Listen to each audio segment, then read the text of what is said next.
Los saluda Javier Arguedas. Gracias por informarse con nosotros. Este domingo, el Gabinete de Seguridad de Israel declaró formalmente el estado de guerra tras el peor ataque infligido al país en 50 años desde la guerra del Yom Kippur. Hasta el momento, la cifra de muertos en Israel supera los 700. En Gaza, la cifra de fallecidos supera los 400. Hay además unos 2.000 heridos en Israel y otros 2.300 en la Franja de Gaza. Israel confirmó además el secuestro de 100 civiles retenidos por milicias de Hamás y que fueron trasladados a Gaza. El jefe de la otra milicia que opera en territorio palestino, la Yihad Islámica, anunció que se suma a la lucha de Hamás y que su facción mantiene cautivos a más de 30 de los israelíes secuestrados. Los enfrentamientos prosiguen, entre tanto, en varios focos del sur de Israel, donde permanecen infiltrados combatientes de Hamás. Israel desplegó decenas de miles de militares con la misión de liberar rehenes y, citamos, matar a cada terrorista presente en Israel. Esto de acuerdo con el portavoz del ejército de ese país. Los ataques aéreos israelíes continuaron durante toda la noche, al igual que el lanzamiento de misiles desde Gaza.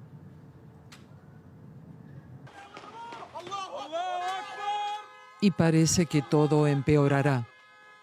Esta mujer, supuestamente una soldado israelí, es solo una de las decenas de rehenes que los combatientes de Hamás tomaron en su incursión. Israel ha jurado venganza. Hamás fue más bárbaro y brutal que el Estado Islámico. Seré bien claro, Israel responderá con determinación y fuerza a sus crímenes de guerra no provocados. La respuesta de Israel fue rápida y advierten que es solo el comienzo de una guerra larga y difícil. Muchos en Gaza creen que este ataque de Hamás es la respuesta a la ira acumulada contra la ocupación israelí de territorios palestinos y la falta de voluntad de Israel para acabar con los asentamientos ilegales. Algunos lo han perdido todo.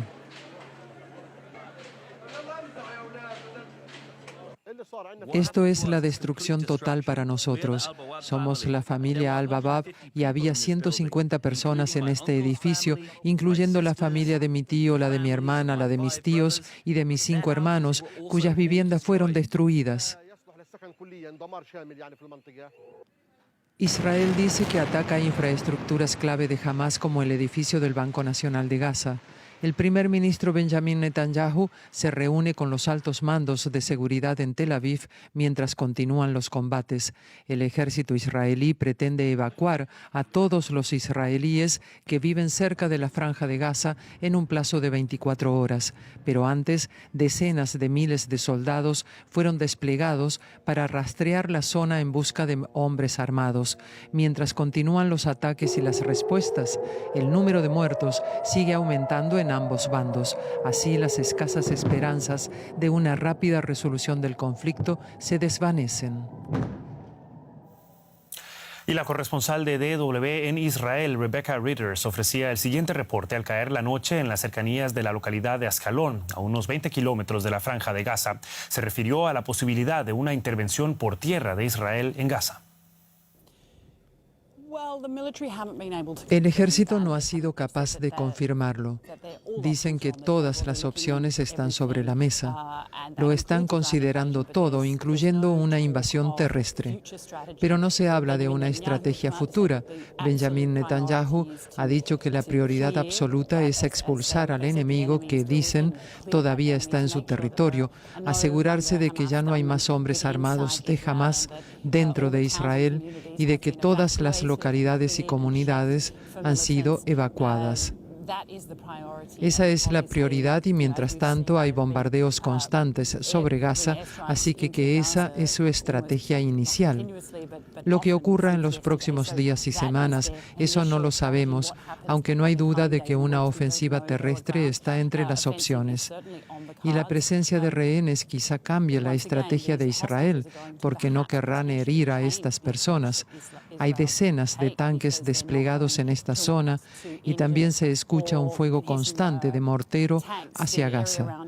Pero no cabe duda de que el estado de los rehenes va a ser muy importante para Israel e incluso puede alterar las tácticas. Tendremos que esperar y ver qué ocurre en los próximos días.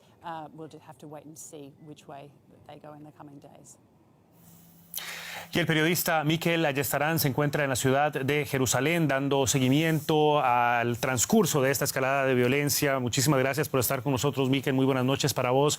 El portavoz del ejército de Israel afirmó, como escuchábamos, que el enemigo sigue sobre el terreno. ¿Qué nos podés contar sobre los combates que están teniendo lugar, sobre todo en la parte sur del país? Mientras Israel intensifica los bombardeos, la verdad es que la situación es muy inestable en las localidades vecinas a Gaza, donde Hamas y Yihad Islámica mantienen milicianos desplegados. Incluso a lo largo de esta mañana han lanzado nuevas operaciones de infiltración. El ejército quiere evacuar a toda la población de la zona para poder lanzar una operación de limpieza casa por casa, pero los islamistas resisten y así desde luego es imposible sacar a los civiles. Un portavoz de Hamas ha asegurado incluso que ellos han confirmado que han logrado repeler el ataque israelí durante la noche y el día y ha explicado que mantienen una línea de suministro con los combatientes. Esta es una de las claves que explica que hayan podido resistir hasta este momento combatiendo. Tendrían munición y tienen la ayuda necesaria para poder resistir.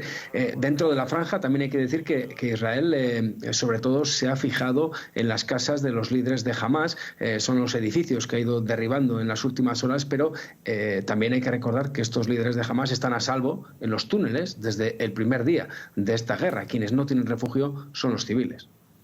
Indiscutiblemente, Mikel. Ahora, el Gabinete de Seguridad de Israel declaró hoy formalmente al país en guerra. ¿Qué implicaciones tiene esto en la práctica y qué nos indica sobre lo que está por venir?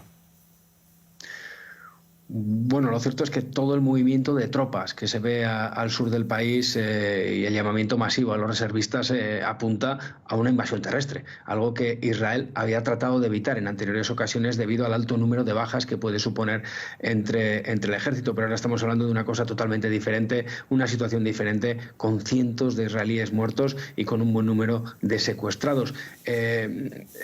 Algo que va a determinar realmente los próximos pasos de Israel es precisamente este alto número de rehenes que están en manos de Hamas, porque los rehenes suponen toda una victoria táctica para los islamistas, porque saben que Israel va a tener que negociar sí o sí su liberación. De hecho, la prensa israelí ya informa de los primeros contactos de Israel con Egipto para pedir la mediación en esta crisis y al menos que se permita la liberación de los rehenes de mayor edad. Aquí nadie olvida que en 2011 Israel cambió a un soldado capturado por 1.027 presos palestinos y ahora Hamas cuenta con decenas de rehenes como medida de presión y esto, sin duda alguna, va a condicionar los próximos pasos que veamos en esta guerra. Son momentos decisivos en el conflicto entre Israel y Hamas. En los detalles nos los brindaba Mikel Ayestarán desde Jerusalén. Muchísimas gracias, Mikel. Hasta la próxima. Gracias a vosotros.